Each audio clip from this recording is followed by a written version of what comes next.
Fun weekend for the Boston Red Sox. They take 3 of 4 at New York against the Yankees, and they still have that top wild card spot. Welcome to a Monday edition of Red Sox Now, presented by Fan Arch here on YouTube. I'm Mike Antonellis. Of course I missed you over the weekend. You guys and gals did send in some cool little comments, and, of course, over on my personal YouTube, a lot of you are following me over there. We had some updates. I was with the Woo Sox all weekend. I'll get to that. We'll get to your comments. Liked what I saw in Worcester. Great weekend for the Red Sox, but, let's stay humble. Road trip continues tonight in Baltimore, and it should be fun. I know that Baltimore is not a top team in Major League Baseball, but sometimes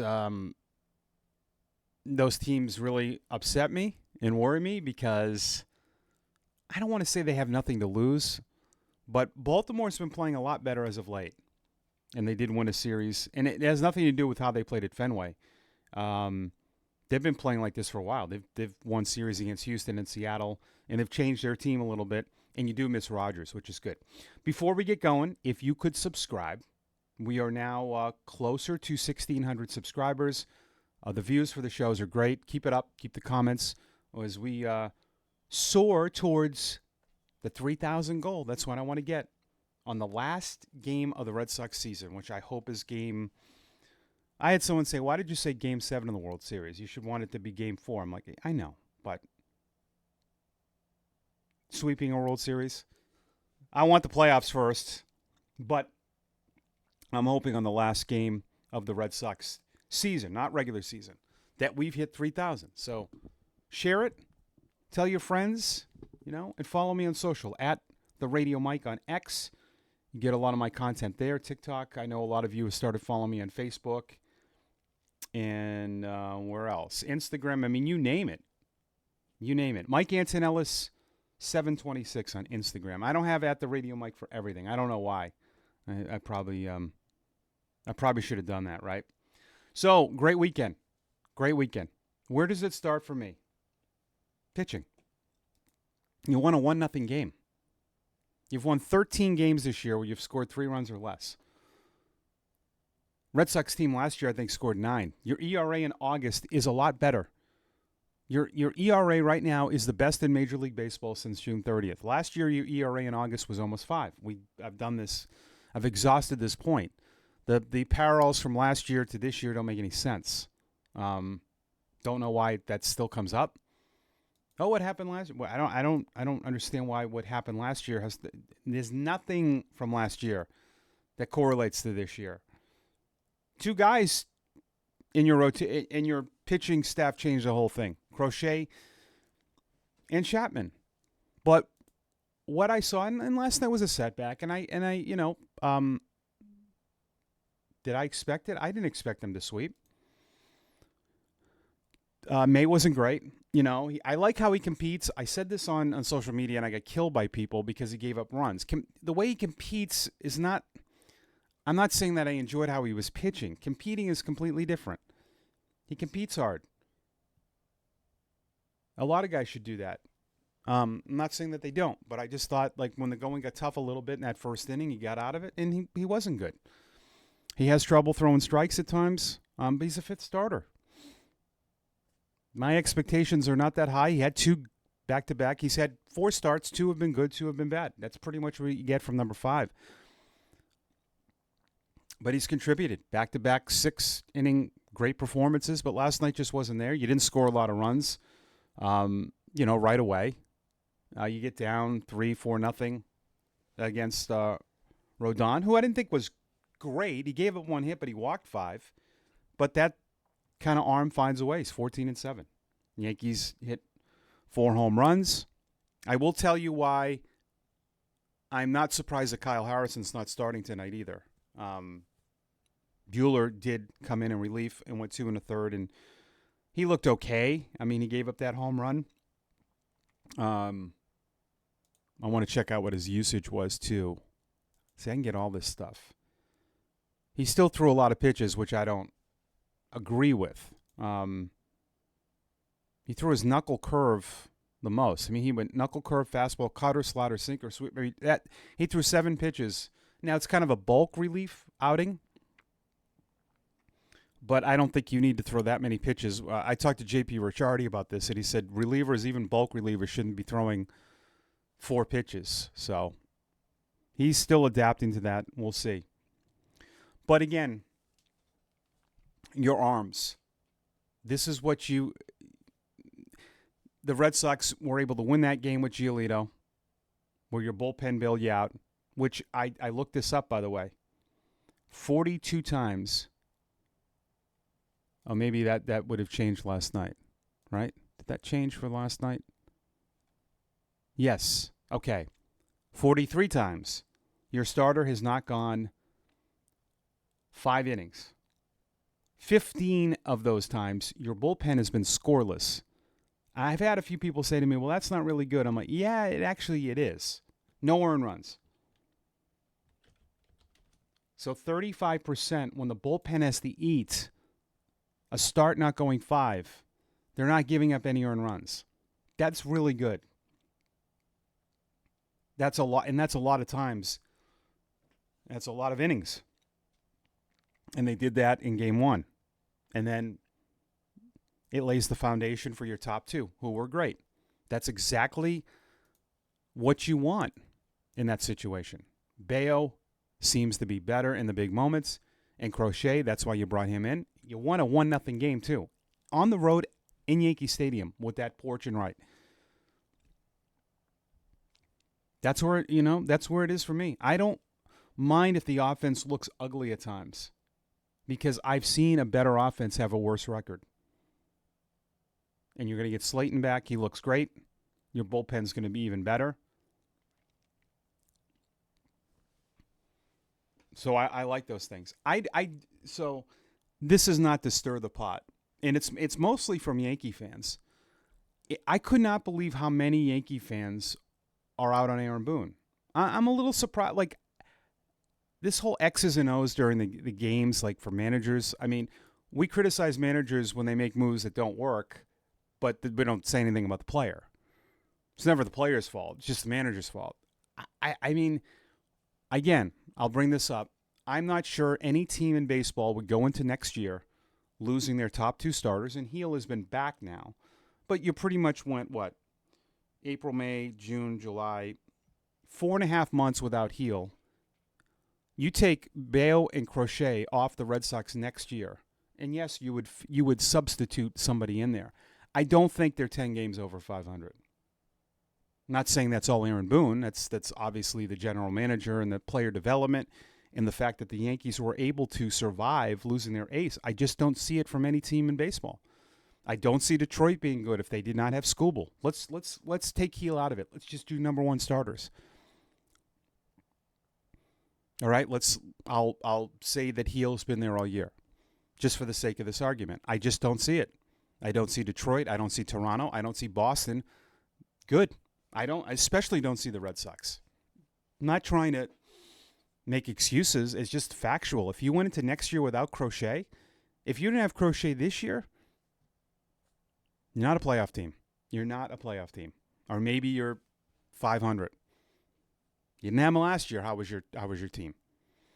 So I think it's a lot of just frustration, in New York. I don't know. A lot of managing is how you manage players. You manage your clubhouse, you manage your staff. And for what I've been told from a lot of people, he's really good at that. Players like him. And I'll tell you what, players there are going to run things. There's no way Aaron Judge is going to put up with someone, he has a lot of control. Trust me on this. Trust me. There's a big reason why in Toronto they made the manager there was the minor league manager of Bichette and Guerrero. You think that was coincidence? It was not. Those guys have a lot of pull with the front office. When it comes down to the stars, they make the decisions. Judge, whether you like that or not, it's just that's how it is. I mean, Jason Tatum does that here in Boston. He has a lot of saying. He loves Missoula. That's just how it is. It's a good series. But like I said, stay humble a bit because the Yankees are a half game behind you. There's still 31 games left. that was big that you won 3 or 4. They were ahead of you, and they were playing pretty good baseball. Their defense is horrible, and they've had some problems with their bullpen. So, yeah, that stuff, do you put on the manager? I guess. I don't know. It's everywhere, like with the – I don't know how much I can put that on the manager, like they're big league ball players. Anthony Volpe needs to be better, right? I mean, same with the Red Sox. Now, can you question, should they teach fundamentals more? I mean, yeah, I've said this. It's kind of a cross baseball with the running into outs, with throwing the wrong bases. That's a lot. But there's still a lot of baseball left. But the Red Sox took care of business against the Yankees. 8-2 this year. They're going to have one more series. Or 2 more series, right? Yeah. No, 1 more. I'm getting confused here. I believe they have 1 more, right? There's only 13 times the Red Sox in Yankees. Yes, they're going to have 3 in New York in the middle of September. So let's see how things are there. With everything that's gone on, and I think the Red Sox have handled a lot of tests, right? I told you coming out of that 3-game losing streak that would not carry over, and it didn't. It did not carry over. I was not surprised on that. An adversity situation, I liked how they reacted. But with all that being said, you're a half game ahead of them, only a game over Seattle. Why is that a big deal? Because that 4th wild card gets to play all 3 at home. So if you're the 5th wild, if you're the Yankees right now, they play in Boston for 3. I mean, I don't love that format. I think it should be 1-2. I think it makes sense with the travel, because if it was Seattle-Boston, they don't want all that travel. But if you don't finish as the top and you're the 6th, you'd have to play maybe in Houston for all 3 games. So that's a huge deal, getting that 4th wild card. And with everything, with the Red Sox have, I think their pitching has been great for a while. Like I said, their ERA #1 since June 30th. There's still 31 games to go, and you have a small lead. Kansas City now 3 out. And I think that's the only threat. Texas and Cleveland are now starting to fall off. That could change maybe in a few days, but I don't see it happen. So with 31 games here, you got 3 teams jockeying for that spot, because I think being the 4th is important. I really do. But good weekend. Great weekend. You needed that. You needed to see how they were going to come out of having a little tough spell. And I enjoyed that. I enjoy this guy, Nathan Lowe. Right? Are we high on Lowe? He's been pretty good. Not surprising. Better lineup, right? I mean, it's a better team. And yeah, I mean, I don't think there was anything wrong with being concerned. It was interesting. We all have agendas. We all make cases for people, but it really was interesting how many people were. And I have my reservations about the guy, because he had not been playing well for a long time. But I think because he was proven, we were hopeful. And I think you're seeing that that's the case. It's not just a change of scenery. It's just being in a better situation. Like, he is still a good hitter. It's hard playing on bad teams. But, part of me feels like you still got to somewhat have, effort. And he was 3 for 33, hit 167 over 120 at bats. But you can see obviously that he was just not happy in that situation. I know it's only 16 at bats with the Red Sox, but his at bats have been really good. He's only struck out once. 7 for 16. He went 2 for 2 last night. But this was worth the risk, because you only are paying him the league minimum. But we were really, a lot of people were dead set that this was going to automatically work. I was not right away. I still thought there should be, let's see. But, so far, I'm glad that I was wrong. I wasn't sure if this would be great right away. And it has been. And I think it's perfect, And the more I thought about it, a lot of you convinced me. And I was like, yeah, I mean, this makes sense because of the situation. That you weren't paying him any of his salary, and you're just paying him, and then basically he took Toro's spot. So I'm Yeah, I think this is great. I think he's going to be a big part of this team. RBIs in 4 of his last 5. But I think it's okay to say, well, I'm not sure here. This guy has not played well. There's some rumors about, the thing I didn't like was a lot of the stuff coming out that he wasn't great with his teammates. The fact that Texas traded him for a reliever, and then Washington just got rid of him. It just seemed like people were tired of him. But again, it doesn't matter because you just have him here for 30-something games. You're just using him pretty much, and that's part of the business. Need him to play. You have a legit first baseman. You got a power hitter. Just get you through the season, the playoffs, and then he doesn't even have to be part of your plans. Or maybe it turns out he is because he seems like a great guy just from all the interviews. And I think being in this situation, stronger clubhouse with guys like Bregman, Story, and can we say enough about Trevor Story, Crochet, Chapman? It's a different environment than Washington. It's why I've told this to a lot of you about you can't be so young, and the Nationals are way too young. The Marlins are kind of the same way. It just doesn't work. It's hard to expect, and maybe that's what Lowe was going through. A couple of couple of his teammates are older, and he's kind of the guy that has to be the guy, and he might not have wanted to be that, but perfect here. This guy is the real deal, man. Pitching to me is different than offense. I've said my piece about younger players in the big leagues. Now, congrats, by the way, to Joe Stinson Garcia, and he had to face Fried in Rodon when people said that's unfair. But hey, it's a big leagues. You want him up there. You can't just not play him against great pitchers, and he wants to play, and that's good for him. But young pitchers can make a quicker impact just because of the way the game is. It's harder to hit. But Peyton Tolley, and I've said this before, and not everyone has watched every show.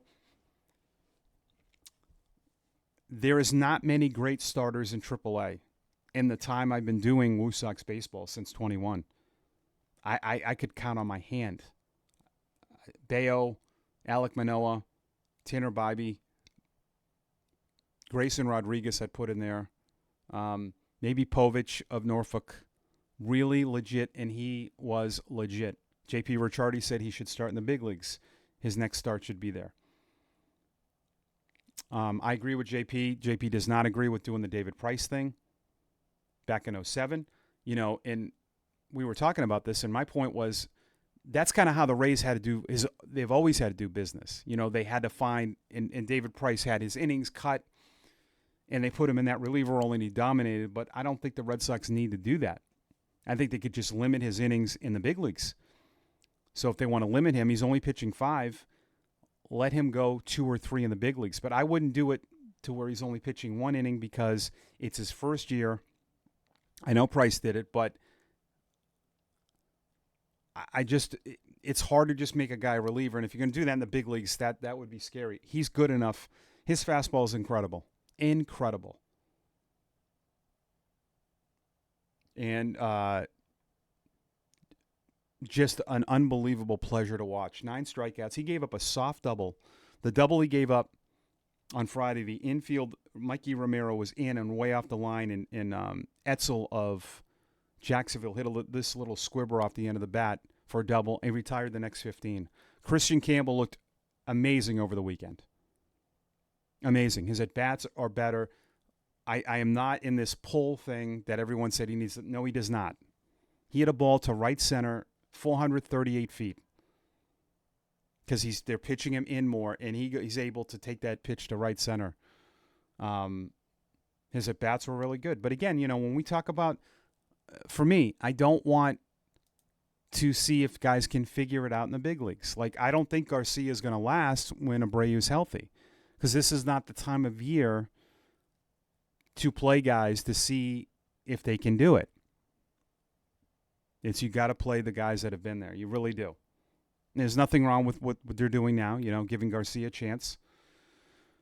But we'll see with Campbell. He played center field. He's not, he's still shaky defensively. That's why Garcia and again, this is a good lesson.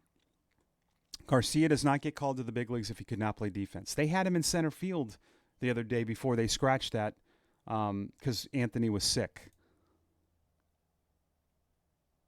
So that tells you a lot. And defensively, you can't, it's just Campbell cannot. He made an error at first. He does not get good reads in center. I don't think he would be the guy. And you're only expanding a couple, right? It's not much. So I could see it being, because you have Eaton there now. Eaton could stay with Abreu, like when the call-ups, and a pitcher. We'll probably see. Who starts tonight? Okay, I could have posted this yesterday, but I knew it wasn't going to be Kyle Harrison. And I know everybody reported that. Kyle Harrison did not leave Worcester. He didn't start yesterday, if people are wondering. He was scratched just in case that the game was, I think, a blow-up game last night. But I was saying to the other broadcasters,